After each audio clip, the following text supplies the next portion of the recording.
The air in the dining room felt thick, like it was holding its breath.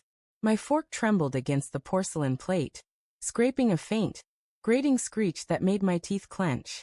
Across the table, Elise's eyes flickered to mine, her smile tight, her fingers curled too tightly around her wineglass. The chandelier above us cast jagged shadows on her face, and for a moment, she looked like a stranger wearing my wife's skin. I forced a grin, my heart hammering so loud I swore she could hear it. Tonight, I'd play her secret chats for our guests to hear. Tonight, I'd unravel her lies. It started 3 weeks ago, with a flicker on my laptop screen. A glitch I couldn't explain. I'd been working late, the glow of my monitor painting the study in cold blues.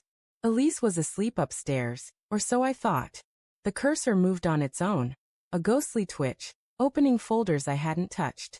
I froze, my coffee mug warm against my palm, the bitter dregs souring my tongue. A notification popped up, remote access enabled.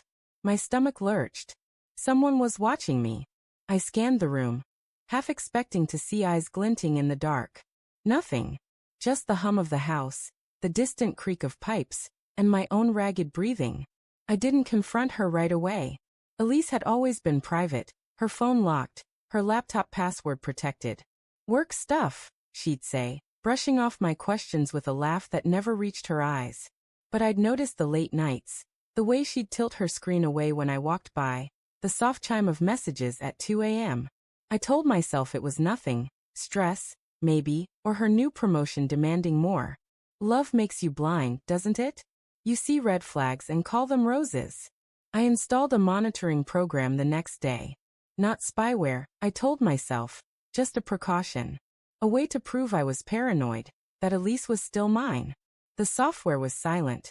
A ghost in the machine, logging every keystroke, every message, every secret she thought was safe. I didn't check it for days. Guilt gnawed at me, a dull ache in my chest. What kind of husband spies on his wife? But doubt is a poison, and it spread faster than I could stop it. The first message I found was innocent enough. "Dinner at 7?" Sent to a contact named Alex. My heart stuttered, but I rationalized it. A coworker, maybe. A friend from her yoga class. I scrolled further, my fingers slick on the mouse. "Miss you already." My throat tightened. "Can't wait to see you again." The words blurred on the screen, each one a knife twisting deeper. Alex wasn't a coworker. Alex wasn't a friend. Alex was someone who made her laugh in ways I hadn't heard in months. I spent nights hunched over my laptop, the glow burning my eyes as I pieced together their affair. Hotel receipts buried in her email trash. Photos of them in a bar, her hand on his arm. Her smile brighter than it had been at our anniversary dinner. Voice messages, her voice soft and intimate, promising things she hadn't promised me in years. Each discovery was a punch, leaving me gasping, my chest hollowed out. I loved her. I hated her. I wanted to scream, to beg, to burn the house down just to feel something else. But I didn't confront her. Not yet. I needed proof she couldn't deny, something that would strip away her lies and leave her bare. I needed her to feel what I felt, the betrayal, the gut-wrenching humiliation. So I planned. I invited our closest friends for dinner, a casual night of wine and laughter. Elise loved hosting, loved playing the perfect wife. She'd never suspect what I had waiting. The day of the dinner, I barely spoke. My hands shook as I set the table, the clink of plates too loud in the quiet house. Elise hummed in the kitchen, chopping vegetables, her apron tied neatly around her waist. She looked beautiful, her hair catching the sunlight, her movements graceful. I wanted to grab her, shake her, demand why. Instead I smiled and said, "Smells amazing." She beamed, oblivious to the storm brewing inside me. Our friends arrived at 6, Mark and Lena, Sophie and Tom.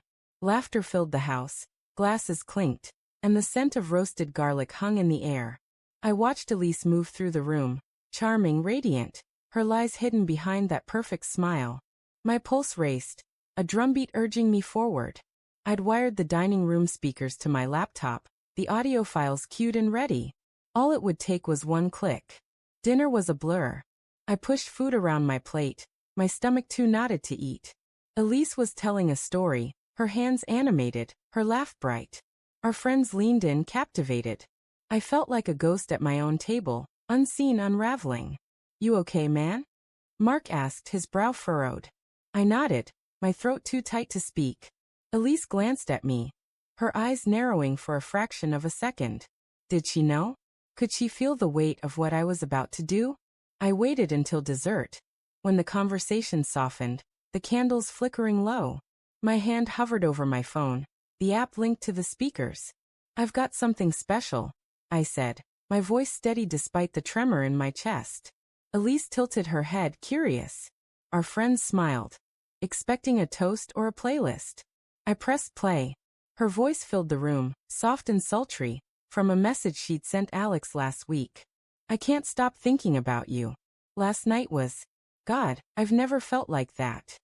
The words hung in the air, sharp and jagged. Elise froze, her wineglass halfway to her lips. Lena gasped, her fork clattering against her plate. Tom's eyes widened, darting between us. Sophie whispered, "What the hell?" Another message played. He's clueless, Alex. He doesn't suspect a thing. My heart pounded, blood roaring in my ears. Elise's face drained of color, her eyes locked on mine, wide with panic. "Turn it off," she whispered, her voice breaking. I didn't. I let the messages play, one after another, her secrets spilling out like blood from a wound. "I love you, Alex. I don't know how to leave him, but I love you." The room was silent except for her voice, each word a hammer shattering the life we'd built. Our friends stared, horrified, their discomfort a palpable weight. Elise stood, her chair scraping the floor, her hands trembling. "Please," she begged, tears streaming down her face. "Stop it, David. I'm sorry." Sorry. The word felt like a slap. I wanted to scream, to ask how she could do this, how she could lie to me for months. But I just sat there, my fingers still on the phone, the messages looping. "I need you, Alex. He's not enough."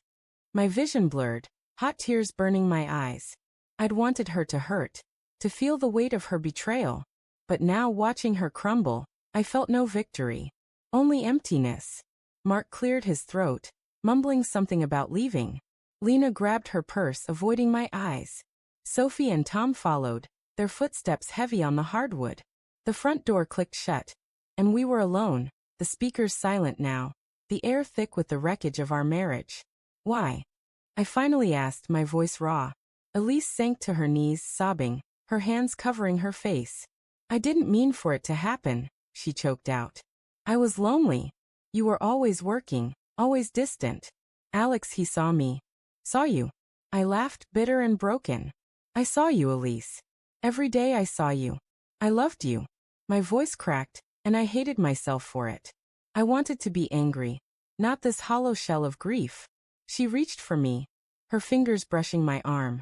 I flinched, stepping back. "Don't," I said. "Just don't."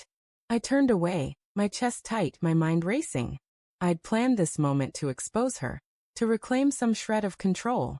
But now, standing in the ruins of our life, I realized the truth. There was no winning. Betrayal doesn't just break trust, it breaks you. I walked to the study, the same room where I'd discovered her secrets. The laptop sat open, its screen dark. I stared at it, my reflection a ghost in the glass. Behind me, Elise's sobs echoed, a sound I'd never unhear. I'd played her chats, laid her lies bare for all to see. But the twist, the real gut punch, was this: I still loved her. And that hurt more than anything she'd done.